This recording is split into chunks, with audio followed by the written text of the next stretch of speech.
Y les agradezco tanto a Sergio Abreu como a Roberto Conde de estar esta mañana aquí con nosotros. Bienvenidos, un gusto recibirlos. Roberto Conde, candidato al Senado por la lista 567, Partido por la Victoria del Pueblo. El ex canciller Sergio Abreu, que acompaña al Espacio 40, dirigente del Partido Nacional. Le decíamos, vamos a hablar de esta decisión del gobierno uruguayo, de esta posición del gobierno uruguayo, y les decíamos a ellos, vamos a hacerlo al aire, y es el que gane el sorteo va a elegir si comienza o finaliza este debate. ¿Número o cara? Número. Bueno, cara, ahí está. Voy con la moneda al aire, a ver qué da. Bueno, cara, ¿elige si empieza o termina Sergio Abreu? Yo termino. Ahí está, bueno.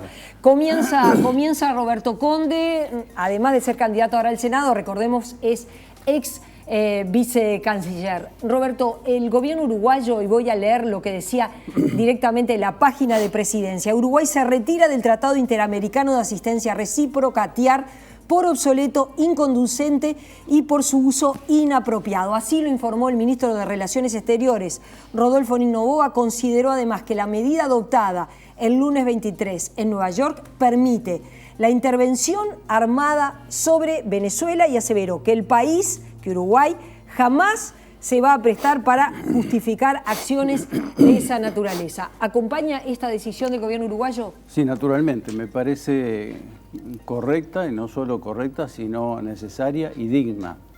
En esa frase que utiliza el gobierno de uso inapropiado, se encierran muchas cosas que es necesario mostrar a la luz pública. La primera de ellas, evidente, es que deja abierta la vía del uso de invasión militar contra Venezuela.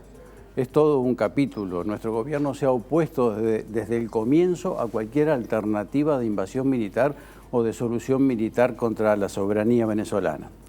Pero además de esto, en esa expresión uso inapropiado, cabe denunciar cuestiones gravísimas, porque, por ejemplo, se quiere utilizar el TIAR para cosas que el TIAR no está previsto.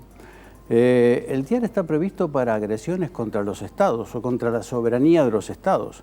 Y aquí se está diciendo que se va a perseguir a ciudadanos venezolanos y miembros del gobierno que hayan cometido delitos transnacionales, de crimen organizado o de corrupción, etcétera, etcétera. Se abre un amplio campo de persecución criminal utilizando un tratado de cooperación que permite la invasión militar en algo que algunos miembros de los medios de comunicación de América Latina, de la Asociación de Juristas de Brasil, tengo aquí los artículos, etcétera, ya están comenzando a denunciar como un verdadero sistema de violación del derecho internacional que permitiría el montaje de otro plan Cóndor en la región. Es decir, la operativa de fuerzas policiales y militares al margen del derecho internacional para perseguir ciudadanos y agentes de gobierno y actores de la política autónoma y soberana de los países. Este es un riesgo extraordinario y una violación flagrante del derecho internacional.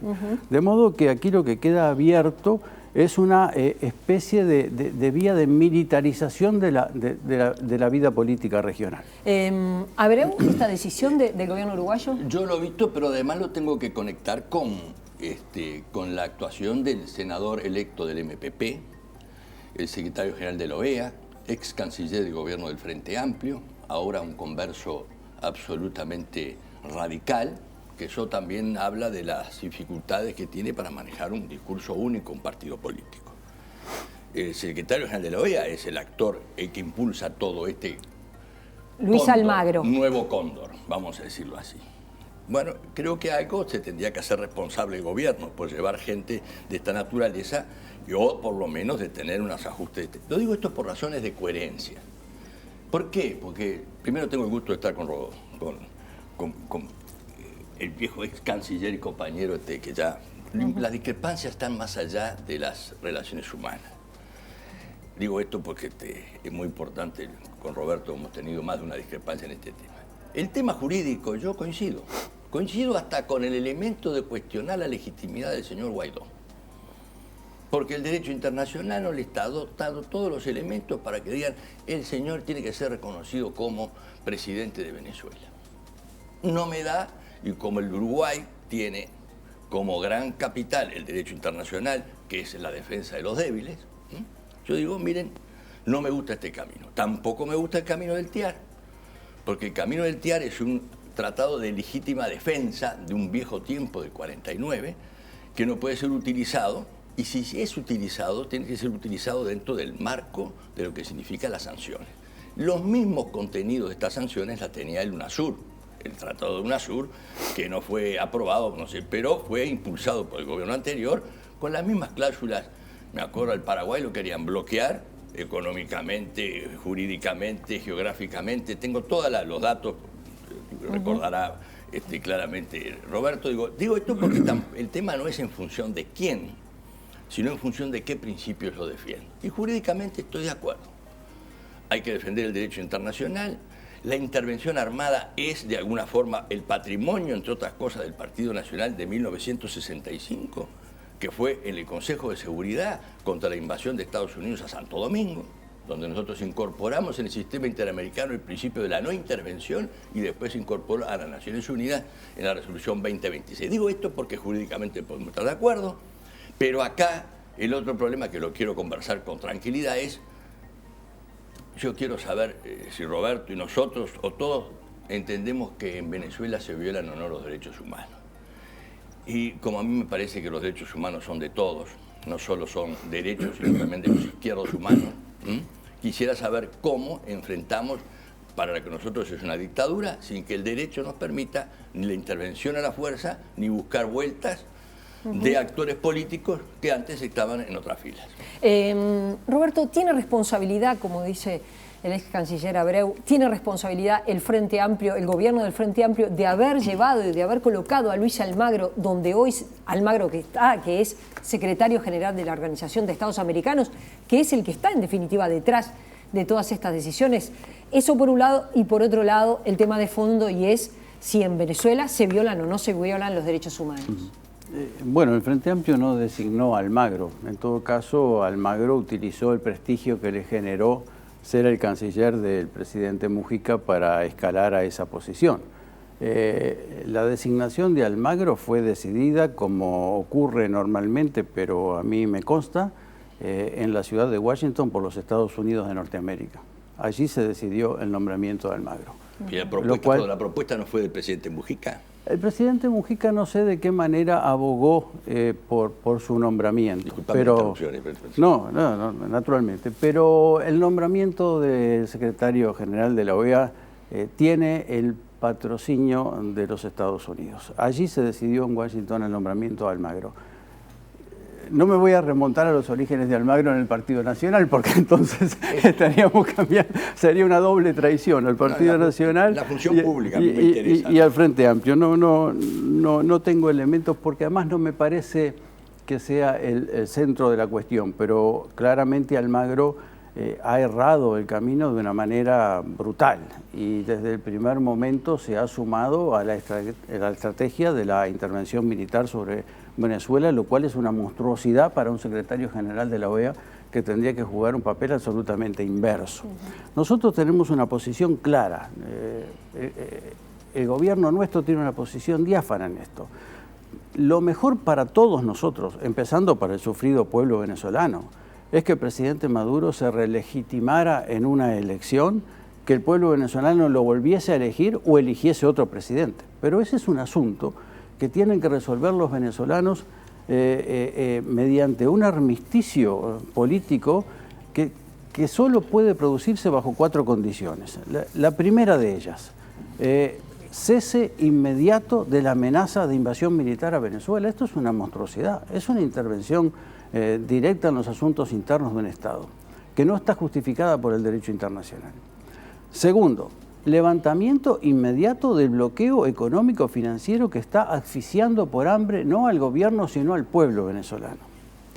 Tercero, garantía de diálogo y paz interior para la negociación, cosa que hemos ofrecido Uruguay, México, Noruega y muchos países, pero hay que apostar con decisión al diálogo y a la negociación, porque si con una carta se habla de diálogo y de negociación y con la otra se alienta la invasión o el golpe de Estado interior apostando a la división de las Fuerzas Armadas y al enfrentamiento violento entre los venezolanos, en realidad no estamos jugando claramente en una salida. Y el cuarto elemento que la comunidad internacional tiene que asumir, porque es una cuestión de responsabilidad internacional, es que el daño económico que ha causado el bloqueo y el empobrecimiento de ese país tiene que hacer que, una vez restablecida la paz y la normalidad interior en Venezuela, Venezuela tenga asistencia económica y financiera internacional para su reconstrucción.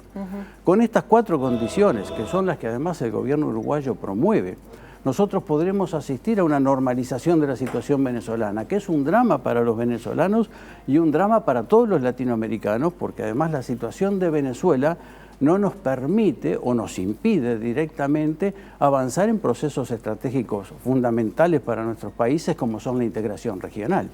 Sergio, ¿está de acuerdo con lo que ha sido la posición del gobierno uruguayo, que es lo que argumentaba? Yo la discrepancia que tengo con Roberto Conde es que el enfoque, porque a mí me parece, todo parecería que el responsable de acá son los Estados Unidos. Tiene una enorme responsabilidad en muchas cosas y nosotros siempre hemos sostenido, como sabe, contrarios al bloqueo contra Cuba y al bloqueo económico que se pueda realizar, porque es contra los pueblos. Pero más allá de ese tema, uno cuando ve lo que está sucediendo de un país que tenía el petróleo, un país rico, tenía 18.000 empleados, 28.000 empleados, 18.000 fueron expulsados, destituidos por huelga. Ahora hay 100.000 funcionarios y solamente puede extraer 1 millón de barriles diarios. PDVSA y se la manda, 100.000 le mandan a Cuba todos los días a cambio de un sistema de intercambio de carácter social, pero sobre todo de inteligencia. Hay más de 30.000 agentes de inteligencia cubanos manejando todo el sistema. Tengo todos los elementos para hablar de intervención. El aeropuerto de Simón Bolívar, en la zona militar Rampa 4, uso oficial exclusivo. Los documentos de los cubanos son revisados exclusivamente por los cubanos y no por las autoridades venezolanas. Y Cuba maneja los registros de propiedad y todas las transacciones financieras y recibe una ayuda de Cuba de 8.700 millones anuales, entre otras cosas. Digo esto porque eso es intervención. Es intervención, respaldo de un sistema, de un Mussolini, porque esto ya ni siquiera es un Mussolini del Caribe, que es capaz de violar los derechos humanos, de acusar a la presidenta Bachelet de mentirosa y a todo aquel que le dice, yo ese tema... Hay que hacerle la presión política para decirle, mire, usted es un insulto a la izquierda. Lo dice el señor Quijano, Caetano, hablando de Cuba, que se le aplica acá también. No se puede callar la sensibilidad de la izquierda ante las repugnantes atrocidades y ponerse como quienes sin más armas que a favor de los que contra los que sin más armas que su cuerpo reclaman legítimamente sus derechos. Nos resulta inadmisible a un preso de conciencia se le califique como preso común. Por eso las declaraciones tomadas por la dirigencia del PIT-CNT, que representa a todos los trabajadores, no nos representa. Menos que se acepte que hasta las damas de blanco, ahora que defendemos a las señoras y la equidad, de que no se les impida recorrer las calles de La Habana. Y esta es la conclusión que yo le transmito. Con Estados Unidos podemos coincidir, con el señor Trump podemos, eso de gobernar ahora por Twitter y todo lo que está haciendo, podemos hacer, ahí vamos en la misma columna. Pero yo quiero decirle a la audiencia y a Roberto Conde lo que dicen estos señores de la izquierda, dirigentes importantes. Esto no es un tema de izquierda o de derecha. Concretar definiciones claras sobre lo que está pasando en Cuba o lo que ha pasado y en Venezuela cuando se vienen los derechos humanos en cualquier lugar del planeta. Roberto, ¿qué se responde cuando hay desde lo que plantea, por ejemplo, Bachelet o lo que se plantea respecto a lo que está pasando en Venezuela? Bueno, en primer lugar, separemos Cuba de Venezuela, ¿no? Podemos dedicar otro programa a Cuba, sería extraordinariamente importante, ¿no? La dignidad majestuosa de ese pueblo que ha resistido 50 años de bloqueo económico y amenaza de invasión militar. Pero en el caso de Venezuela, dejemos definitivamente claro de que el gobierno uruguayo no es abogado defensor del gobierno de Venezuela. El gobierno uruguayo está absolutamente alineado con el derecho internacional. No es placentero para nosotros el sufrimiento del pueblo venezolano, ni las medidas extraordinarias de gobierno que se están tomando en Venezuela, ni los conflictos de poderes que no permiten el funcionamiento democrático normal de las instituciones. A nadie le agrada eso. Nosotros no nos sentimos confortados ni felices porque esté ocurriendo eso en Venezuela. Lo que decimos es que eso es producto de muchas cosas. Yo lo digo con cierta autoridad porque en 2010 yo escribí un artículo que está publicado en la prensa uruguaya de autocrítica con la revolución bolivariana, desde mi posición de militante de izquierda, ¿no? Preocupado por fenómenos que se veían allí, la excesiva estatización, el estancamiento económico, fenómenos de burocratización, fenómenos de corrupción que el propio comandante Chávez fue el primero en denunciar y en combatir. Pero una cosa es tener una mirada autocrítica y de preocupación porque no se avanza en el camino de progreso que se había trazado aquella revolución, y otra cosa es ahora, bajo amenaza de invasión y de intervención militar de una potencia o de una potencia y sus cómplices menores sobre las propias fronteras venezolanas, ponernos a hacer autocrítica de la revolución. Aquí de lo que se trata es de garantizar, como dije, las 4 condiciones en simultáneo, y si no, no va a haber salida. No invasión, no bloqueo, paz interior y negociación y asistencia económica internacional para la reconstrucción de Venezuela. Y cualquier otra cosa que sea parte de ese camino, lo que va a hacer es agravar de tal modo la crisis que va a terminar definitivamente en un enfrentamiento sangriento o violento entre venezolanos. Hoy a las 14:30 el ministro de Relaciones Exteriores, Rodolfo Noboa, va a explicar en conferencia de prensa porque Uruguay se abstuvo de votar la creación de una comisión investigadora propuesta en Naciones Unidas sobre Venezuela. La ONU aprobó establecer la comisión de investigación con 19 votos a favor, 7 en contra y 21 abstenciones. El Consejo de Derechos Humanos de la ONU aprobó una resolución para establecer una comisión de investigación independiente e internacional sobre posibles violaciones de derechos humanos en Venezuela a solicitud del Grupo de Lima. Uruguay se abstuvo de votar esta comisión investigadora propuesta por el Grupo de Lima. Bueno, esta tarde el canciller Rodolfo Noboa va a estar explicando. ¿Cree que hubiera sido necesario? Yo creo que lo que hay que hacer es atender el informe de la alta comisionada, nada menos que la expresidente Bachelet, que no podemos decir que tiene una ideología muy diferente a la que tiene el propio gobierno del Frente Amplio. El gobierno, dice la señora, recurrió a desacreditar y atacar a los defensores de los derechos humanos. La justicia criminaliza la disidencia y garantiza la impunidad de los violadores de los derechos humanos, dice la señora Bachelet. Se deben instrumentar inmediatamente medidas para terminar con las torturas y la detención inmediata y asegurar instituciones que garanticen elecciones justas y permanentes. Antes de poner a los Estados Unidos, que yo comparto la filosofía, digamos, de enfrentar los imperialismos que nunca me gustaron, lo que quiero es que por lo menos el señor Maduro, que es un Mussolini, porque es un fascista, ni siquiera le voy a hacer, es un fascista como el repugnante presidente de Nicaragua, violador de su hijastra de 10 años, que todavía lo estamos sosteniendo, y acá le dieron las llaves hasta de Montevideo. Hasta eso, nosotros tenemos que ser coherentes con nuestros principios. Esto no es un tema de ideología. Los Estados Unidos, muy bien. El señor Trump, que gobierna por Twitter, yo quiero que los derechos humanos...